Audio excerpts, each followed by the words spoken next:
ensonga eriemu. Gambe ensonga eriemu. Gambe ensonga eriemu. Buli ayagalibwa ensi. Mugamba muna buli ayagalibwa ensi abeera mulabe wa Katonda. Naye buli akyayibwa ensi abeera mwana wa Katonda. Mugambe bw'oba oyagalibwa ensi ebya Katonda sooka obyesonyiwa. Naye bwe wabaawo ekikukyaye then oli mu kintu. Haleluya! Haleluya! Gamba Mukama nkimanyi bulungi buli ekibadde kinjigganya ku lw'erinnya lyo. Era y'ensonga lwaki nzije wano olwaleero, kubanga ekibadde kinjigganya ku lw'erinnya lyo mu linnya erisinga amaanyi erya Yesu. Kati gonna omugambe buli ekikuyigganya kiteekeddwa okuyigganya kubanga toli wa wano.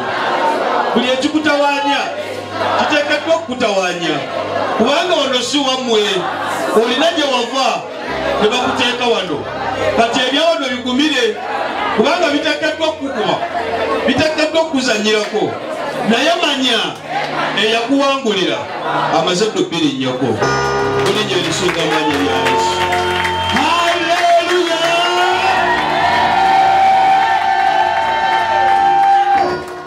Omwoyo ampadde enjiri bw'ova ono nga tosumuluko si tolisumuluka olwaleero. Gamba munno bw'ova wano olwaleero noddayo nga bwezze. Then ebyo bibi. Mugambe ebyo bibi kubanga olwaleero oteekeddwa okubeera wa ddembe.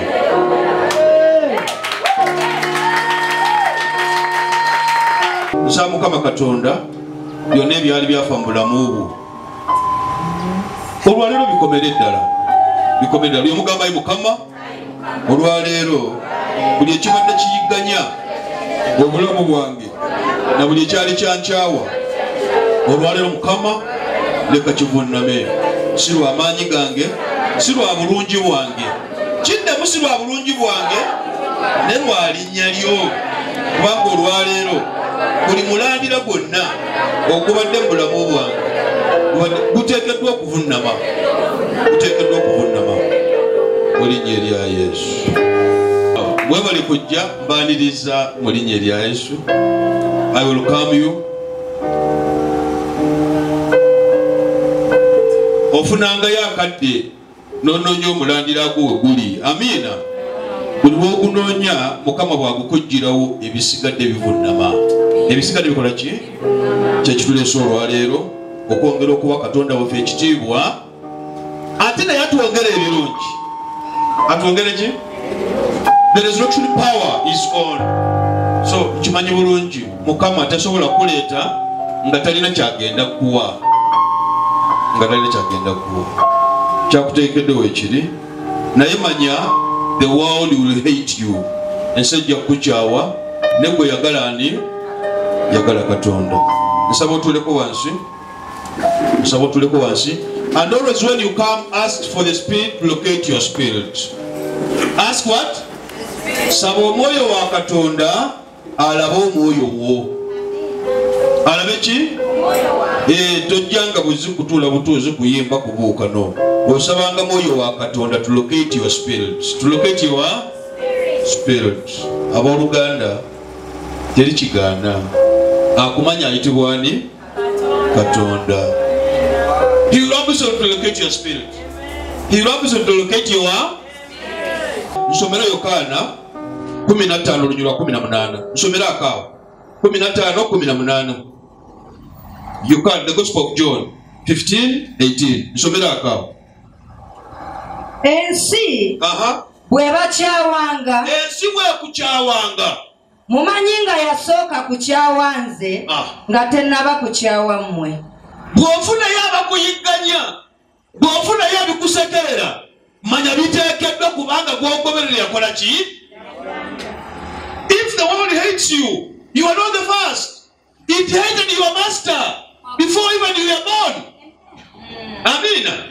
Ekikukyawa, ekikusekerera, ekikulemesa kyayagala bikola Mukama wo. The moment you mention the name Jesus, you immediately receive an attack.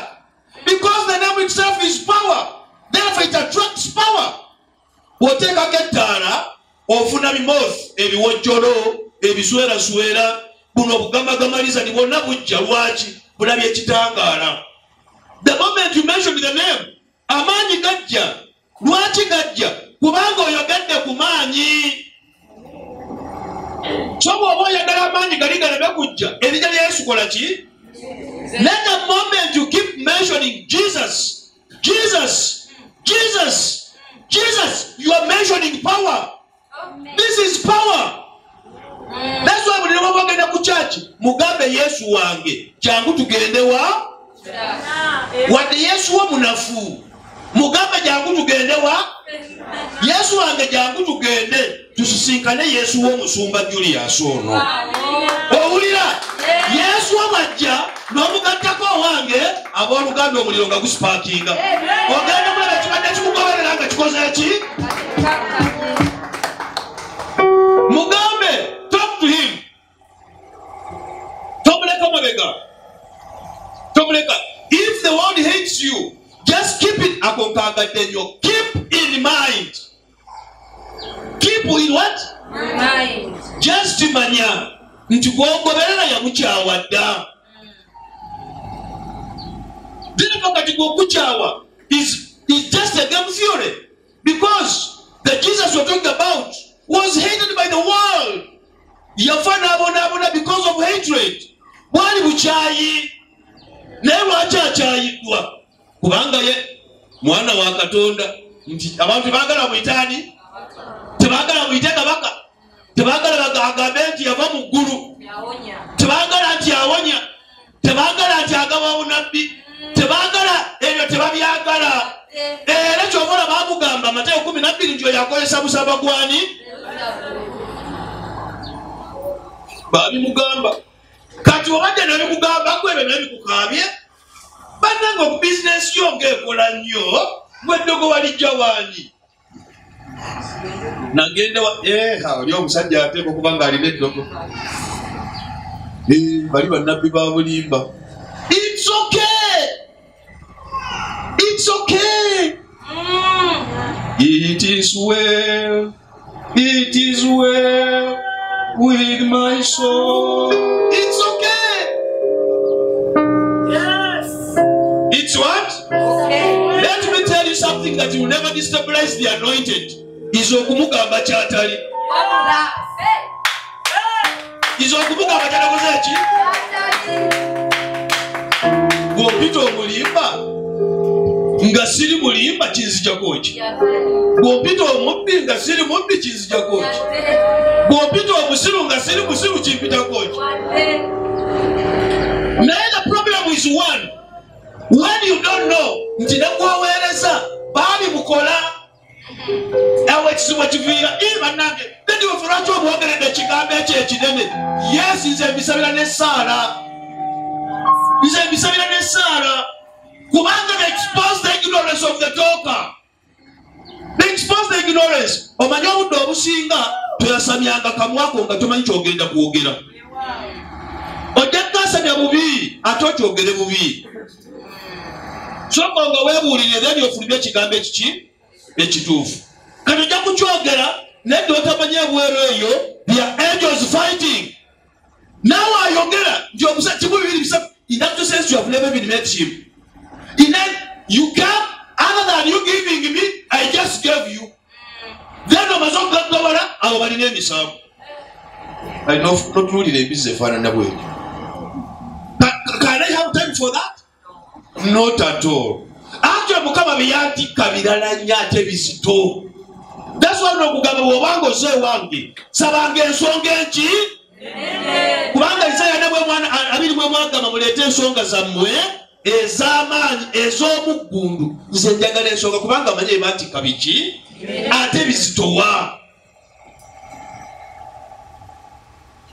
Nabadde nsharinga n'omusumba omu about the vision ng'akola ku kalicho yamwe n'angamba n'omusumba nesika akubuuza ebintu bino byonna obijjawa ne mubuuza gw'osoma bayibuli ki? Gw'osoma bayibuli ki?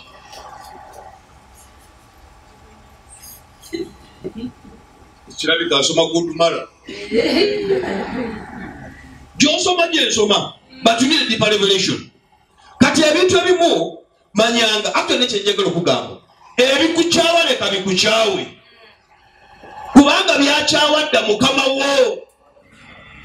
Yesu yawangula nakifuba Yesu yawangulira ku mukeeka yawangula naki kulemerako. Obwami waba bugambye enviira bisibe bw'omulaba ng'agenze mu ttooyi oba manyi okwebuzaabuza kwata keso gisindika wansi wa kitanda kati gwogenda onoonya mukene n'ebinyeebwa atandika okutawanoona asibye agenze ogenda okulaba ng'okoze eki. That's why I loved my mother. Mama yanoberanga mu ffumbiro. If not nagende wasatuka okwokya ebisubi ogenda okulaba nga omukka gunyo olwo nno mukyalo watu bangi alina lubuto myezi 8 taata atabuzi taata was not a man of yali tagende oli omusajja yali mukaaga naye kati bwakusanga ng'okola wajja kubeera musanyufu ate gwokola oli muzito bwoti ate oli munimiro oli masaawa zino kati singa olwala ani anaakujjanjaba naate waŋŋambye ndi munafu kati ate mulaga akola ate toyagala akole ki ne maama mukama wangaala abooli wangaalira ddala. She had the tactics of keeping her marriage. Wow. Sibano muviira ogambe waffe bangobayo ewaffe olaba ne taata yazimba ennyumba kabulengana eri ya maama wo oteekeddwa okubeera ewuwo abaana ennaku zino kyekibatawaanya. But if the world hates you, just know one thing, it hated your master. Yesu yakyayibwa kankubuulire ne bamuwandulira n'amalusu Katonda omulamba. Oh dear. To make matters worse, ne bamugyamu n'ebyambalo kubanga bwana Julius Ngasa wano nga ali mu Kapatra ne bulyoka ne mundenga leero sebuli baba yandenga olwano ndi mukati bannange oyinza okulaba NBS ng'eri wano NTV ng'eri wano UBC bino biganja ku BBC Opera News ewakiso waliyo omusumba yasabye nga ali bwereere wamma bannange ensi eggwawo bannabbi b'obulimba beeyongere. Yesu teyali bwereere obanzijesa bakesaala wano mulabanga omumotoka nga ali bukunya mulyoke mukwate eggulire ako kaso bannange ate kakubuli n'atalina simu ya smart kwolwagigula yeyobadde ki kwolwagigula naye ogamba bino musumba awadde gundi obunabbi baabi omukyala yawonye baabi gundi yasumuluddwa omukyala wuyo ebbeere lyali lizimbi lyali lulwadde kansa nkyekikola eggulire ne musumba yazze bwerere katuti bannange omusajja yakula nze namulabye era bikola ki abantu baagala ebyobusiru ate tebikola ki nakuba obufaananyi bantu bulijjo ne bamulaba ayogera ebyo byebibatawaanye nogamba ebirimu amakulu babifaako kati nooswadde sigenda kujja bwereere kusangenda kwambala suuti abadde ayagala okola ekyo tojja kifuna. Always looking for what does not deliver. You need to look at something that heals, something that blesses, something that heals, something that cures, something that takes you to another level. Amina.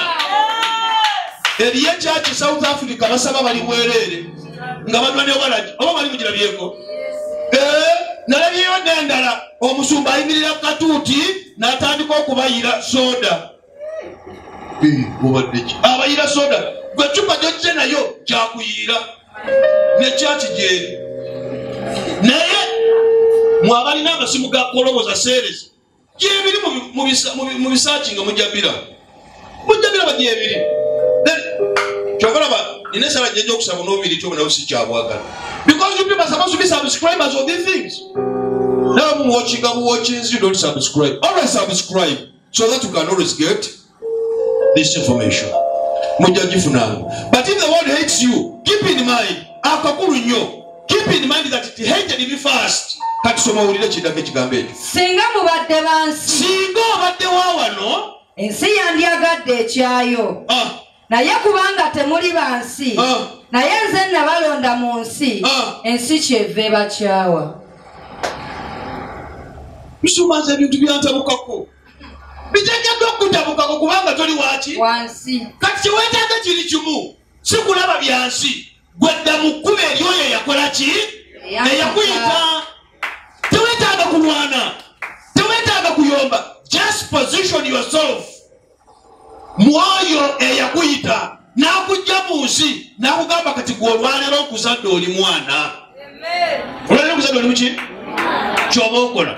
Togenda kulwana n'ansi omaleko, togenda kulwana n'abakuvuma omaleko, togenda kulwana n'abakusekerera omaleko, togenda kulwana n'abakuyigganya omaleko. Actually abantu bano sitaani bakozesa babeeranga bakolwa. Bw'okuba erimalira nga likola ki? Bw'okuba linyedera nga likola ki? Zibanga enswera ku ffene. Ky'oteekeddwa okukola kuba kujjako ki? Enswera zigende zokka. If you belong to this world, then yes, eteekeddwa okukyawa. If you are a member of this world, ensi eteekeddwa. Eteekeddwa. Mwegendereza ebintu ebibatawaanya. Bibatawanya kubanga mulina gye muteekeddwa okubeera. Buli oli buli leka kankubulira ekyama kiri kimu. Buli atafuna amuyigganya, buli atafuna amwogerera, buli atafuna amusireteninga, buli atafuna amukolobola, manya tonnayita linnya lya Yesu. Okyali mu katemba. Nsomero lugero 19 soko zirimo lugero. Singa mubadde bansi. Singa mubadde bansi eno. Ensi yandyagadde ekyayo. Ensi yali kuwagadde. Naye kubanga temuli bansi. Naye nze nabalonda mu nsi. Ensi kyeva ebakyawa. Ate ekibi kiri kimu. Atulonda okutujja mu nsi naye n'atulekera emibiri. Muggulu tewabeerayo gino emibiri. Muggulu wabeere what you call a spiritual body. Wabeere what you call a what? Spiritual body. Emibiri ya mirundi ebiri. Waliwo a spiritual what? Body and there is a physical body. Kati muggulu enjogera gino emibiri tegigendayo. Yatujjayo mu nsi naye ate n'atuleka mu ki? Olaba ekizibu ekiva? Kati mu nsi gye tutambuliramu oba otambula n'osanga malayika z'emisambwa. Malayika zaki? Z'emisambwa. The angels of these ghosts, the angels of Satan are the haters. Bamalayika ba Sitaani be babakyayi. Bamalayika ba Sitaani be babasamize. Bamalayika ba Sitaani be babeera mu lugambo. Bamalayika ba Sitaani be babeera bakuvuma. Bamalayika ba Sitaani be bakumalako emirembe. Those are the angels of Satan. That's why nawadika akatabu kali commanded to destroy you. Commanded to destroy you. Sitaani yateekebwawo okukumaliriza, kukubetenta. Wati ndo kakumaliriza naye nga takubesese. Naye ateeka okukola ki? Kubetenta. Ate omulimo gwange gukola bulungi. Bw'oba tomudduse. Nze Sitaani mwagalako ekintu eki tasikiza muliro. Tulagira mulagire nti gwe olwaleero ekibadde kikutawaanya kikomye kati beera waki? Katonda ateekawo abantu abalagira amaanyi ago gavunname. Katonda abateekako ate si buli omu. God chooses his people to command the devil to bow. Yes. God chooses his people. Ate nabo bamalayika bakuteekako kubanga ogenda kukwatagana n'amaanyi. Remember, if you belong to this world, bijja bigenda okutawaanya. Sitaani ayagala okola bibye, ayagala oyogera olulimi olulwe. This is what he wants. Actually, bantu mu abakkiriza mu Yesu, you are defilers of this world. Kati buli ali wano you are defiling the world. Whoever is in the world defiles this world because you don't belong to this world. Weka kati kamu totekeddwa kubaamu. This is your defilement. Kati buli ali wano omusima myaka 14. It's your defilement. In other words, you don't belong to this world. naye ate Mukama akulese muki kyobola bagamba abajja wange bayita mu kakubo kaki ate abakale babeera baki abantu abali ebweru eyo abali obwebi bayitirivu naye obudde obugenda mu kyaki okutuula okumanya ekyamusiba tebabulina naye bwabeera ku kitanda najjukira maama baabi olina omusumbe watiseyo mpulira asaba nnyo mugamba nanga jansabeko ekikansa kyenzita ku kitanda tumpitanga ku kitanda omulambo gw'ekika ekyo era sirijjayo ne bwali bamwana bange gwensabira wano hali yandigiteekamu emisinde bwoli batompadde mafuta ku kitanda anzija naye abaaba babeera eyo batawaana n'ensi akadde akakazigizigi banoonye ensi nze ekisooka omulokole embwatuza omaze okutegeera kyoyatula obanga obulokole obwokwatula si bwakibwatukira tigundi aze nanyumirwa njiri ayatula obulokozi not Julius Katonda owange mwesiga manyi tasuubiza n'atatuukiriza manyi tayogera n'atakola mumanyi mwesiga manyi teryadda kwakiikamu akulemese ekyo nkimanyi bulungi kati simujajamya simujajamya. That's why buli lwolemera ku byensi obeera mukwano gwa sitaani naye buli lwosala n'ogenda eri Katonda ate ensi egenda kukyawa kubanga oli muki mu nsi kyobula bana bagamba nemwe mweyita abalokole babeera ku nsi abalokole babeera wa because salvation is at the end. Tutambulira mu lugendo tuli mu lugendo lugenda muggulu tuli ludawa. Salvation is at the end, but we must move as saved is, because at the end of the day we are going into our Father's house. Kyobulya omuntu agamba nedda nabo beyita balokole omulokole akola ekyo omulokole akola ekyo n'omulokole kyangu okugwa omulokole alya emmere omulokole anywa caayi omulokole atambula omulokole asobola okukola ensobi. But the challenge is one, omulokole bw'akola ensobi yeenenya kyekitufuula abakristo akola ki ebintu bibiri. When you do wrong buli lwokola ensobi ne weenenya tekifuuka kibi. Ekibi ekikifuula ekibi bw'okola ensobi n'oteenenya ate weenenyiza Katonda wo si muntu weenenyiza ani?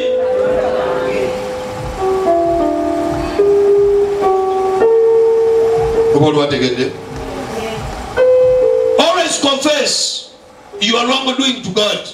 God will always forgive you. Never saba abantu lukumi ne Katonda natayo yatukwata amaaso sigamba ogenda otte ate tokikola kagendere kubanga nkigambe. But I'm delivering your mind that God loves you always to repent, that when you repent sin's power is broken. And the consequences of sin are broken. Even the guilt of sin is broken.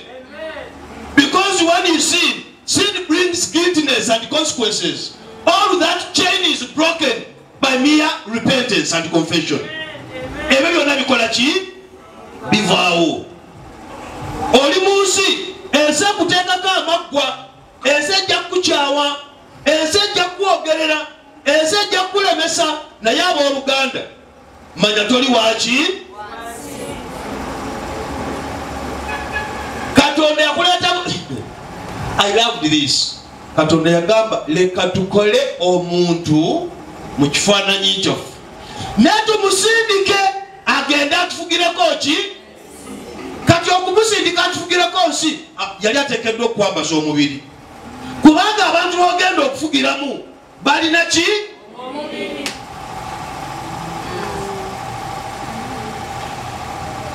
The world will hate you. Kyova bakati fe abasaba dipa bw'oyambaza ekintu omwoyo ekibadde kibulira okyambaza omwoyo bagamba oyo mulimba. Naye ate ne yeerabira Katonda gwe tusinza mwoyo n'abamusinza bamusinza mu mwoyo ne mu mazima. Katonda okumusinza mu mwoyo, I must invite God to come and speak. Because he's a person. Yes. He's a spirit. Take no mugamba sebo. Olwalero jangu osula wano nkwetagawa. Nenga amazima olaba ntebe njerere. Negwe nokkiriza akoze eki? Jukira is a spirit. Jukira is a what? Let me tell you. Nabutala muno tatuukamu. Kati obwongo obwo gye bukoma okumukomprehendinga gyakoma. Our God is bigger than your brains. Our God is bigger than your house. Our God is bigger than anything. Naye obwongo obwo gye bukoma negyakola ki? Gana amazzi kana akatupa kalimu ekidomola kiramba neteri kidomola kigendemu amazzi nekijjula. So the vessel you have to hold God is the God you have. Kigenzeko obuziba.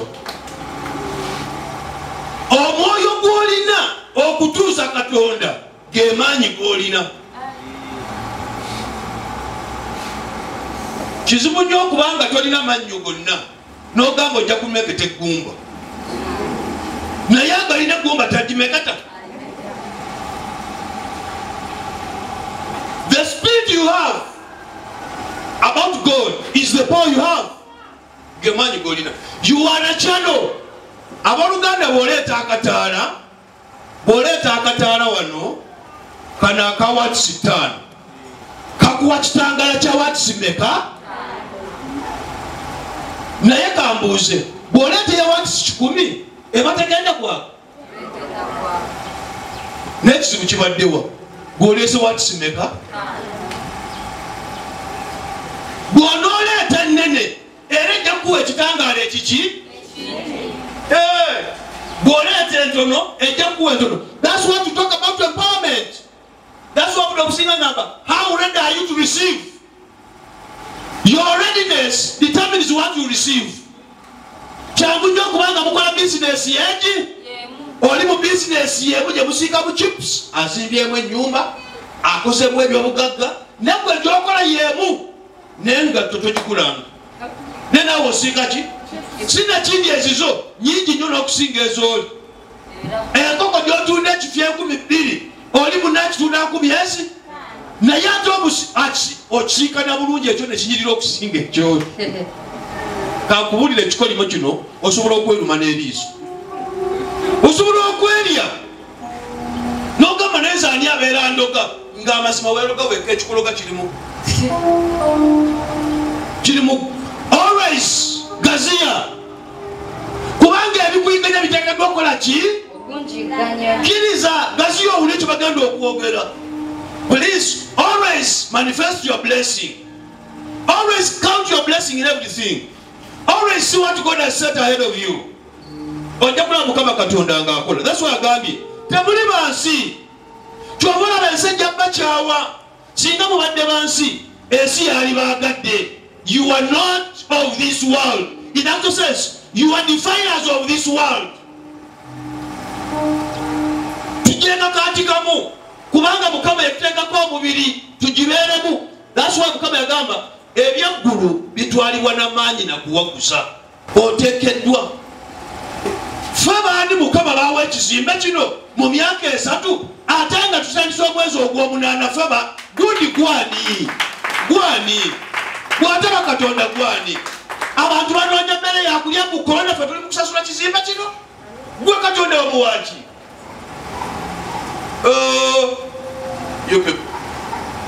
Naye manya akutegeeza nti ye Katonda akola mu season even outside the season. Abalala bagamba nze siraba gwobeera okola ki? Akadde akusabira wogambira nti gwe tofuna abalala tebafuna gwobeera okola ki? Gwe tokwasa. Kyonna kye boogera ekiri negative gwe Mukama ng'akuwamu ekirungi. Abantu bagenda okutegeerera Katonda gweyogerako. Nabadde ndaba nga bakulisa katabani kange wano mukisa kakali kali waggulu. Buli mwana nga ateekayo ka wishing message Nene ngabo obudde obumukizono yaliwo nga teri amanyi nti gyali. Naye omanyi abantu abagamba Mukama aw'omukisa amaka gongera obulamu, amaka gongera obugaga, omanyi omukiso bakusanudde. That's why buli kintu Mukama kyaleeta mulamu wakyaleeta for a purpose. Kikwatenga bulungi. Kiyinza okuba nga kikutawaanya naye ate kyekirina obujulizi bwo. Kyekirina ki? God is using it to preserve you. Amen. I'm telling you. People are proclaiming blessings upon you. Why? Because you have given birth to life. That is life. Always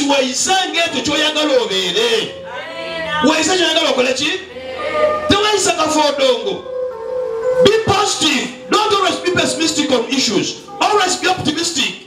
Always move in the direction you want to go. Because sitegenda kukwa ab'Obuganda ensi ekyawa ensi ekola ki? Ensonga eriemu toli wansi. Ne bw'obanga mu kika kyo ekika kyo kijja kukyawa ng'olokose ate n'omwatuulira kino nakyo kitwala.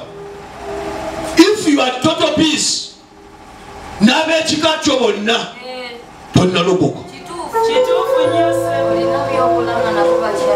Fanyi ani akiwulidde yanziriremu asembye emabegeri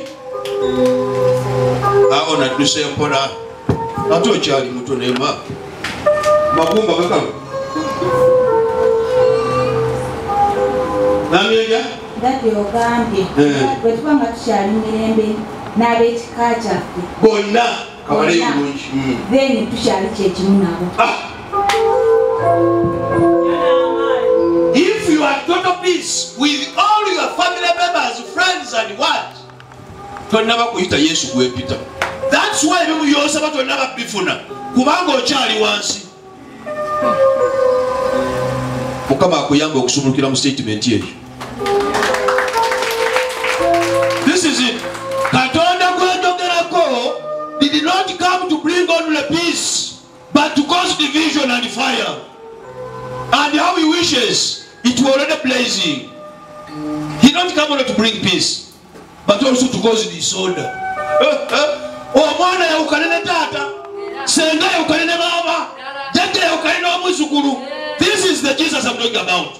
Then at the end of the day, yeye eragenti yani. If you are still at peace, n'emikwano gye mwanywanga walaki, gye mwagendanga masawo, gye mwabbanga, gye mwagendanga mifuwa byammwe, gye mwasabirirangamu, era bali bwogisangayo mugamba mwana sooka okabongeko. Mwana mukola ki? Okyali wala. Era sijja kwonya okubeera nga ojja okugamba ne musumba ebyange lwaki tebikola ki? Tebiteekeddwa kutuka. Kubanga already you are positioned in the failure end. You are in the failure aspect. Kati Katonda wange erisijagabira. Agabanga omaze okuvaayo. Yesu bwe yakemebwa for 40, bwe yakemebwa emirundi emeka? Nga amaze okugamba nedda. Omwana omuntu abeera olwa mmere yokka ne lwa kigambo. Tokebanga Mukama Katonda wo. Ekyo yagamba what? Temptation, Matthew chapter 4. I loved the last statement. Yagamba etya nti sitaani ng'amaze okumwegaana nayagala nyo statement ye abo malayika ne zijja ne taking a position. I love this. Naleka asome ndikulira Matayo nawali wobadde kwatawo nno tobula kubanga ajja kugamba oddeyo ate otandika okutawana n'ekitabo. Mbikulira Matayo sooka onsomerawo Matayo chapter 4 verse 11. Aha. Okay, tandikira ku verse 10. Matayo 4:10. Somera kawo. Awo Yesu n'amugamba nti. Aha. Vaawo. Yalagira bulagire kola ki? Vaawo. Nawe genda otandika okulagira. Gwe bbanja gwe okulagira kola ki? Vaawo. Gwe abadde mmesa okulagira kola ki? Vaawo. Ate bw'oba olagira tobuusabuusa. Kola ki? Lagira. Ndagira buli kyonna ekibadde mu kkubo lyange nga kisiba sente zange kola ki? Vaawo. Gwe ndagira kulwadde gwa kansa kola ki? Genda. akatamu ako sinaba kaleta naye kali mu 10 ways of how to administer healing. You must take a charge of a disease. You must take what? You must take charge. Or take a go kuliranti. You have the power. But the power based on the word. Simanyi go. Ekingo kutawa abantu baweza. Tugende wa Julius atuwoje. Nze suwonya. Neswera sijigoma. Agamanyi sigalina. Ne wali watu ulamuze. Walagira abana gite mulinye erya Yesu. Nze ndichado uzakozesa bukozesa. Usobera lunyiriri olwulire Teresa. Awo Yesu n'amugamba nti. Vaawo. Genda. Setaani kubanga kyawandiikibwa nti. Osinzanga Mukama Katonda wo. Okiwulira? Era gw'oweerezanga yekka. Owulira nti akukubira mu kigambo. Katuwulire olunyiriri olusembayo olw'ekumi. Awo Setaani n'amuleka. Laba bamalayika ne bajja ne bamuweereza. Kikubire mu ngalo. Owulidde ekyaliwo? Setaani bwe yavaawo ng'amaze omulagira. Malayika ne zikola ki? Kati kambuuze malayika zaali luddawo okujja okuyamba Yesu ng'akemebwa. Teyali Katonda? Katonda ajja kuleka kyekiri Abaganda kye bagamba lubalembeera. Naye lubalembeera ng'oyimiridde awo empologoma zijja kulya. Ankubuulire. Naye Yesu yakimanya. Yalagira bano baveewo. Eventually malayika ne zijja ne zitaking a position. Ensi tejja kwagaliza kalungi. N'oyo omuntu oluusi gw'oyita naye ajja kulaba akalungi k'ofunanga kamusala. Oyo yali akimaama. Buli kalungi oyo yakafuna. Buli kano yakakwatako.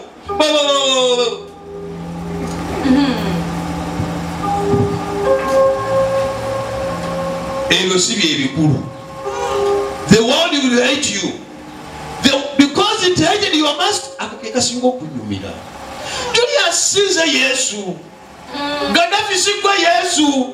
But the moment you mention Jesus, Yesu ayingira mugwe. Kati abakuchawa tebachawa gwe. Bachawa kyekiri mugwe. Musawo sante obagende wawe. Ekikato nnaje abasukiramu. Nti bageze nnyo, bagaggawadde nnyo, balabika bulungi, bavuga emmotoka, kababeereyo bavuga wiribaalo. Bajja kujja nga babanoonya. Sebo n'okulabika obulungi kikusaalwa. Ate bw'olabika obulungi kirabika oyo alina ku biweke. Ate bw'okoggakoga bagamba leero ku bannange akali obulungi akatagajjako amaagi. Kirabika kali ku ARVs. What must you be? Katonda kyayagala. Beera Katonda kyayagala obeere. That's where you pray according to his will. Yatufuna kye twagala tukole ki? Kankubuulire buli lw'otandika okufuna those persecutions and attacks, manya kati Yesu akuyingidde ali muggwe munda muli yeeramula. Kino osaba okikwate. Nsaba okole ki? Nsaba okikwate. Bw'abanga yono Teddy. Ne bannange simanyi kuba bufaananyi. Si yono Teddy ayambadde sikaati eya bbulu. Gino si gye mikono gya asitudde asinza Katonda. Kati munda mu Teddy mulimu omusajja omunene. Oyo naye atambula Teddy nga bw'atambudde. Ne mu magulu yenna gyali. N'emikono akola ki? N'amatu manene nnyo. N'amatu gonna akoze ki? But this is what God does. And this is what Satan does. Sitaani bw'aba anoonya ekikukuba tanoonya ggwe. Anoonya kiki? Anoonya kiki? N'obudde abasinga abantu bw'aba alwanira wabweru. Gundi aguze olugoye olupe nange kangole ki? Gundi azimbe nange kangole ki? Gundi akoze ebibi nange kangole ki? Gundi nange kangole ki? Bawanisa biki? Ebirabika. Ne Sitaani ebyo si byanoonya. Anoonya ekifaananani ekiri munda mu ggwe.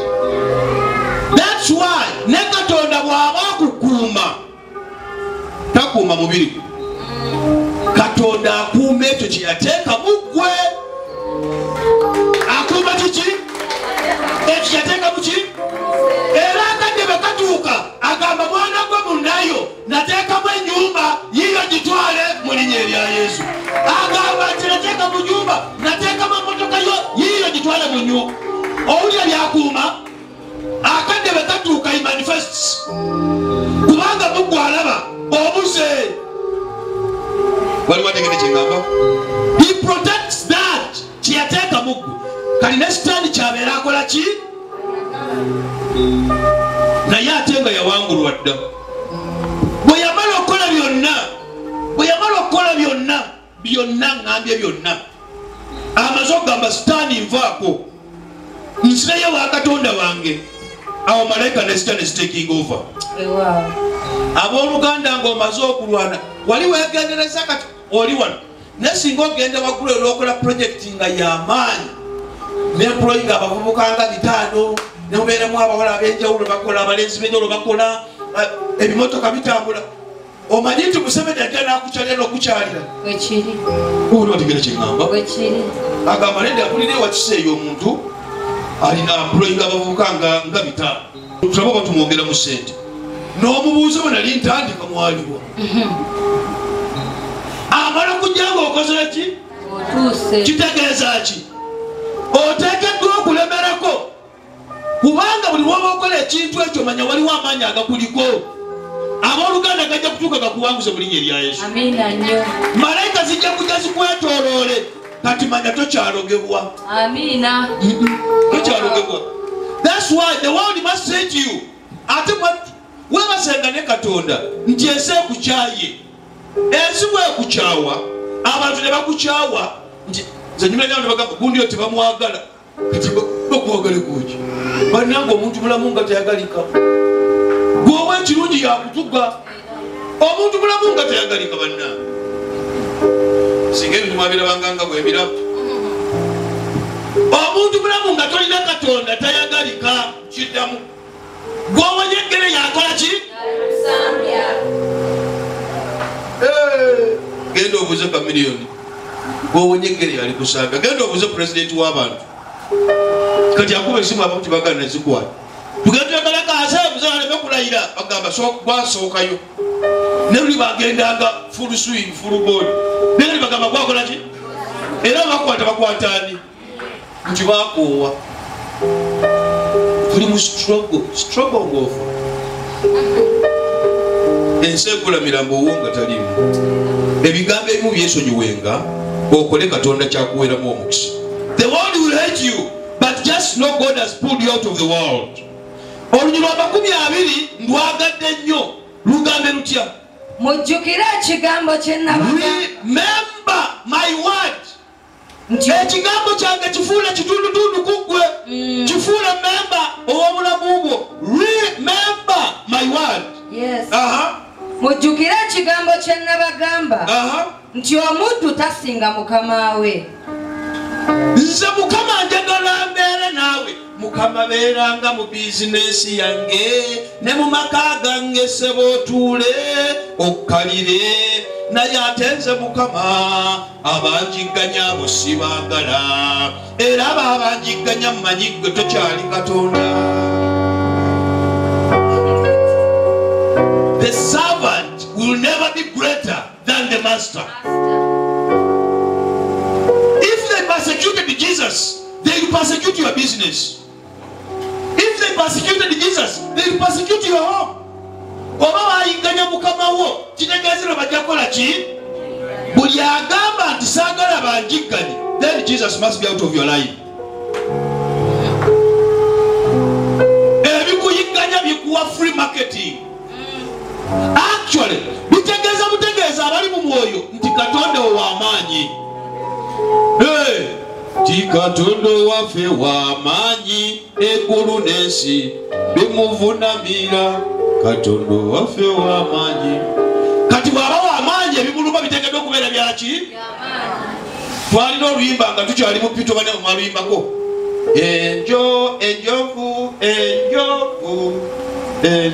Enjovu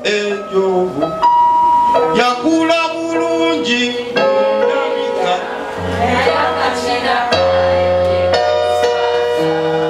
ayitayo kole ejja kutambula ejja kutambula Katonda atikka ebintu nga bw'ayagala. Remember, no servant is greater than the master. Let me tell you, Yesu oba bamwambulamu, Yesu bamutwala mu kooti mu maaso ga Piraato, tebamutwalayo ne bamusalira omusango. Piraato n'agamba naye omusajja gwe mulense nga simulagako omusango gwonna, n'agamba mumpe n'amazzi naabe mu ngalo naabeko ekintu kino, omusajja ono talina ki, n'amwejjako beppa. Bali ne bagamba ssebo wadde omwejjeeko according to the Mosaic law tuteekeddwa okumutta. N'agamba wuuyo oteekeddwa okubiyitamu. Omusajja bamuteeka mu maaso ga Piraato ne batabulabako wadde musango, naye ssebo ne bagamba ono nanti yayita kabaka w'Abayudaaya, leka tumuteekeko n'engule y'amaggwa, ne bagimukomerera ku ki? Abantu okumanya baalina obukyayi ne ku musaalaba bamufumitirawo, bamekinga sure bakiyambawugwe bakoze eki? Ne baabi bagenda omufumita nga yafudde. Nkugambe bamekinga sure walala byakoli asika mujjawe yesigazaayo emabega ng'akuula obuddoddo buno obuddo. Obo leero serewa wano bannange tabatawanya okuziika enkokota eno nekyayagala muleke kulekawo kaki? Ono ayinza okomawo.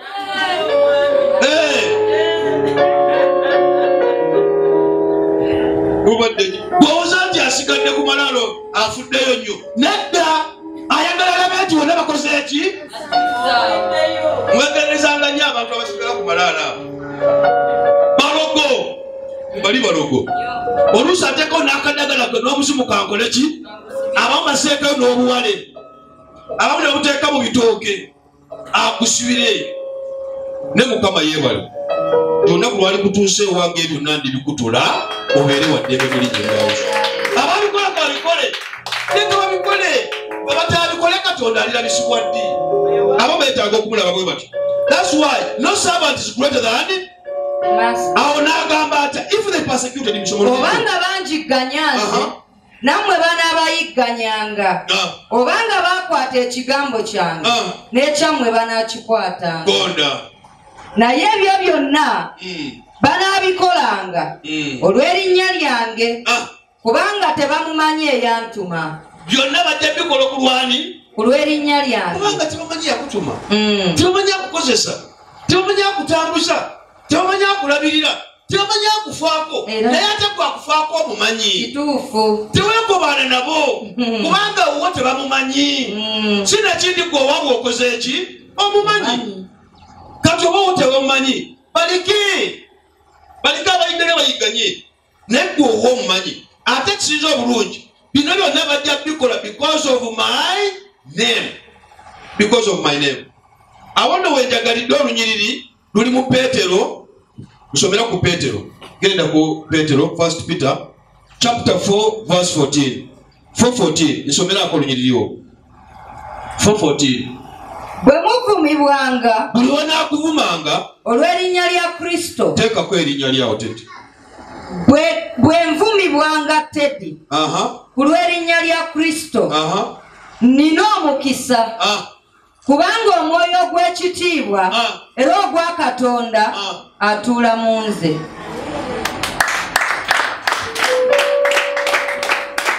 Kati awatali Yesu babeera bakwagaza ki? Tewali. Awatali Yesu ne mentioninga ku linnya eryo bajja kukuyita buli linnya ly'otawulirangako. Bajja kukuyita. Naye lwaki nsomera ennyiriri ze tubaddeko olunyiriri 22. Singa sajja n'enjogera nabo tebandibadde na kibi, naye kaakano tebalina kyakuwoza olw'ekibi kyabwe. Ankyawa nze, akyawa ne Kitange. Yes, soma. Singa saakolera mu bo mirimu egitakolebwanga mulala. Singa saakolera mu bo ebyamagero eby'enjawulo, soma. singa saakolebwa mu bbe emirimu egitaakolebwanga mulala tebandibadde na kibi naye kaakano balabye ne bankyawa ne kitange naye ekigambo kituukirire ekyawandiikibwa mu mateeka gaabwe nti bankyayira bwereere. Bakola ki? Bankyayira bwereere. Kintu kyokka emirimu bagirabye, ebyewuunyisa babirabye, obubonero babulabye, ebyamagero babirabye. But at the end of the day, these are false prophets. These are misangwa people. These are what and what. Ekyawandiikibwa kituukirire that they will hate you for no reason. Wow. Bantu abasinga kyobala abasabira kyonna misana, abasinga mwakyayirwa bwa bwereere. Kati gwe maama oyo agenda okwenda waliyo, abasajja basatu bayindako waliyo, waliyo Nazaali naye kati ani abonaabona?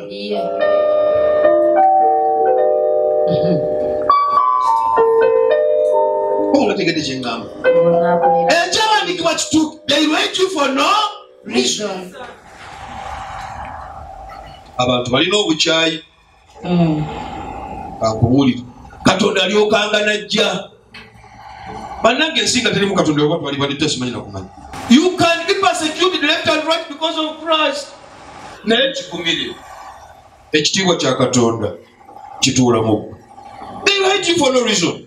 Naye 26 n'agamba bw'ati, naye omubeezi bw'alijja bw'olyambala amaanyi g'omwoyo gwe ndibatumira ava eri kitange omwoyo ow'amazima ava eri kitange oyo alitegeeza ebyange. Bajja kutegeera byokola, bajja kutegeera bizinesi zo, tewetaaga kweyogerako nnyo, gwelemera kwoyo eyakutuma. Soma ogende maaso owulire. Era nammwe mutegeeza ebyange kubanga okuva ku luberyeberye mwali nange. Mwali nani? Nange. Kyekyo bw'obanga olina Katonda byonna ebikuyigganya tewetaaga kweyogerako nnyo, weetaaga kukola ki? Kya Katonda. Actually nzirayo ku Peter chapter 4 verse 16. Chapter 4 verse 16. Nsomerako ennyiriri ezo. Naye omuntu yenna bw'abonyaabonyezebwanga ng'omukristaayo takwatibwanga nsonyi. Tokwatibwanga ki? Nsonyi. Tokwatibwanga nsonyi. Naye atenderezanga Katonda mu linnya eryo. Kyekyo kyennyini. Kubanga obudde butuuse omusango gutandikirwe mu nnyumba ya Katonda. Omusango gutandikirwa wa? Mu nnyumba ya Katonda. Soma 19. Kale nabo abaabonyaabonyezebwanga Katonda bw'ayagala bamuteresenga omutonzi omwesigwa obulamu bwabwe olw'okukola obulungi. Olw'okukola obulungi. Si buli omu ayagala akola ekirungi abooluganda. Si buli omu akulabe nti olabikako obulungi. Bangi tebakyagala. Naye kiri kimu, Katonda ayagala akulabe ng'oli mu kifaananyi kye. Kyekyo kyokka. So when the persecution comes, genda mu Yokaana 16:3 nsomera olunyiriri olwo.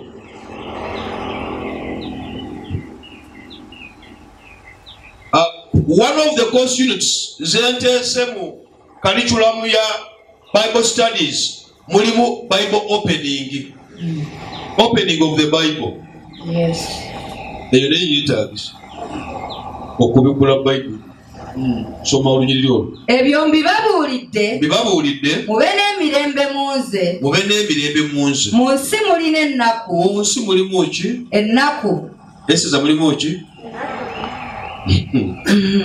Erinnya balindinya ki? Nakku. Agenda gamba mukisa. Mu nsi mulimu ki? Ennaku. Naye mugume nze mpangudde ensi. Ngendera mu Isaiah, Jeremiah 19. Jeremiah after Isaiah, Jeremiah 19. Ebintu bino si byange. 19. Era balirwana naawe naye tebalikuwangula kubanga nze ndi wamu naawe bw'ayogera Mukama Katonda okukuwonya.